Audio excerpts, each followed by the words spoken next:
Even if you're extremely dedicated to your diet and exercise routine, there are times when life can make that really, really challenging. Today, I want to share some strategies to help you cope when life throws a curveball. Hey, what's up? I'm Melanie Ash of MelanieAshFitness.com and Fitness Evolution Personal Training Studio here in Columbus, Ohio. I'm a personal trainer, a fitness nutrition specialist, a weight management specialist, and a women's wellness expert. And I am all about dedication and consistency when it comes to your diet and your exercise program and busting the excuses and sticking to it and getting it done. But let's be real. There are times when life brings us very valid excuses and our diet and exercise program are just not going to be main priorities.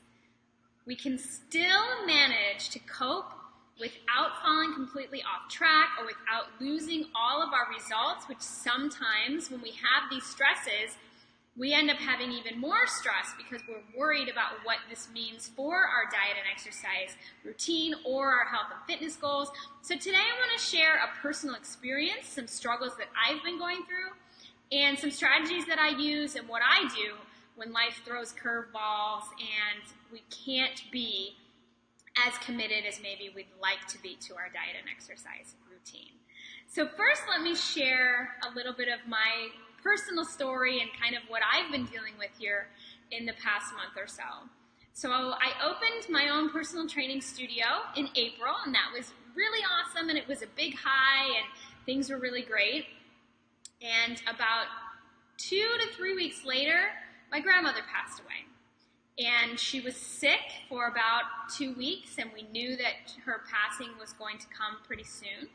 So there was a good couple of weeks there where I was dealing with knowing that she was coming towards the end of her life and then also dealing with her actual passing, and that was very difficult.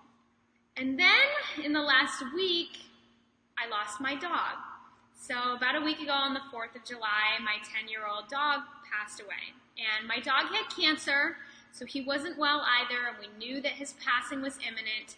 But when it did happen, it was very sudden and frankly very shocking and emotionally devastating, and it hit me really hard. And both of those life experiences were difficult and affected my ability to work out, my desire to work out, and my eating and whether or not I ate healthy or wanted to eat healthy.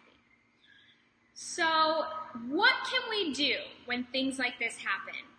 Deaths, job losses, dealing with the end of a relationship, anything like that that's very serious, emotionally difficult, emotionally draining, and forces us to prioritize other things, and sometimes even just we're too exhausted or we're too emotionally drained to focus on our health and fitness or our diet and exercise.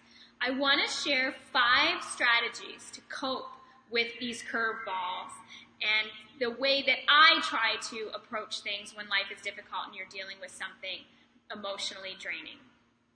First, accept that which you cannot control and focus on that which you can control. Deaths or even a divorce, losing your job, there are going to be aspects of that you can't control. People and pets die. And yes, it sucks and it is hard. But you can't control that and you cannot change it. What you can control is how you react to it and your behaviors after that happens. You can control what you eat. You can control how you interact with other people. You can control whether or not you lay in bed all day.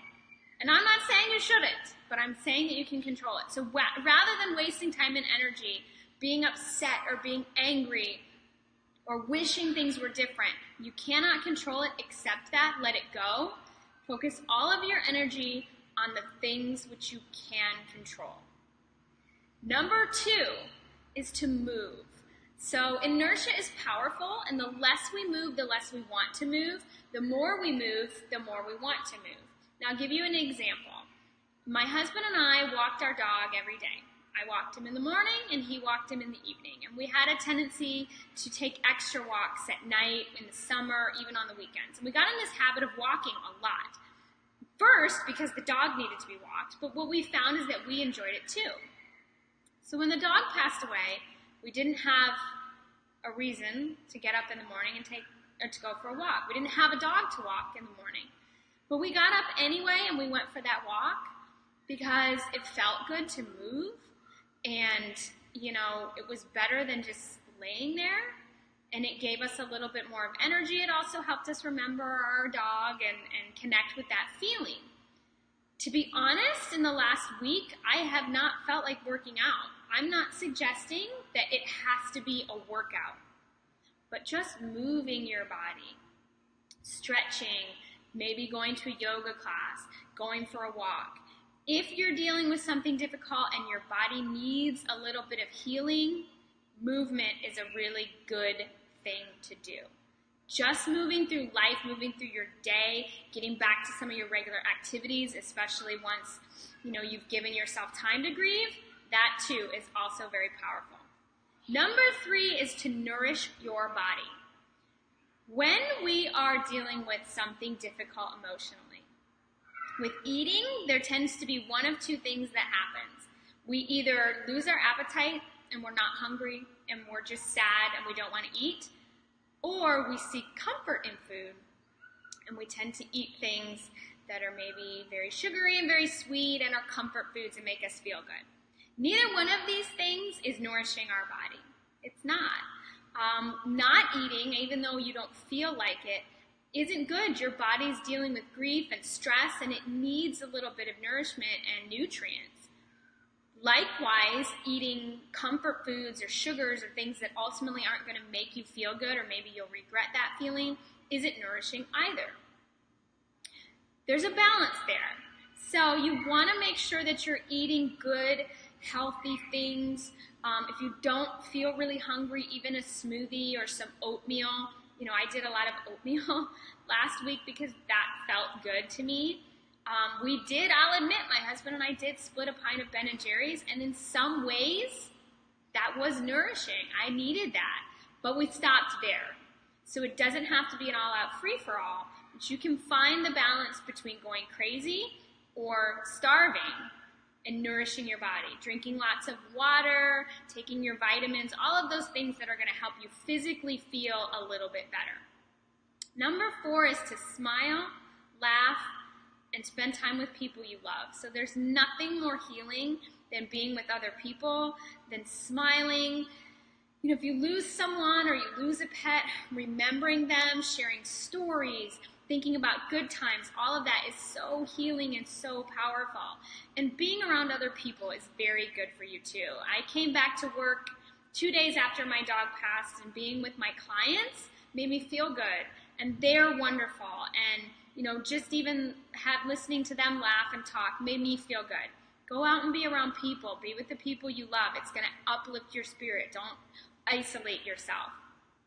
And finally, number 5, is to reflect. All experiences teach us something, and you can learn and you can grow from that which is difficult. So rather than focusing on how stressed you are because you're not being 100% on with your diet or your exercise routine, instead, think about this experience, what you've learned, and what maybe that makes you want to carry forward with you, or maybe change about the way that you go through life or the way that you even care for yourself. Sometimes it helps us realize what things we want to do differently and what things we want to do better. There are going to be times when diet and exercise is just not the main priority. If you're going through something difficult, if you lose someone, or you have a huge stressor in your life, rather than freaking out about the fact that you can't get to the gym, or you don't feel like going to the gym, or that you're not 100% on your eating, that maybe you're supposed to be sticking to macros and you're not, or you're wanting to eat a little bit of sugar, it's okay. Give yourself some grace and allow yourself to grieve or take some time. Find ways to ease the stress that might not be the traditional way that you diet and exercise, which might mean having a green juice and going to a yoga class instead of eating chicken and rice and going to CrossFit. It's okay to go for a walk instead of going to the gym and lifting weights if that's what's going to feel good in that moment. So I just want to remind you that there are valid excuses. There are bullshit excuses too, and you have to know the difference. But if you have those valid excuses and you're in a time where you're dealing with something difficult, it doesn't mean you have to ruin all your progress. It doesn't mean that everything is spoiled if you miss some workouts and maybe your eating isn't on point. But give yourself some room, take some time to reflect, spend time with people you love, cry it out, and then get back to normal slowly if you have to. But getting back to normal will also feel good too. So I'm a week out since losing my dog, and yesterday was the first time that I worked out.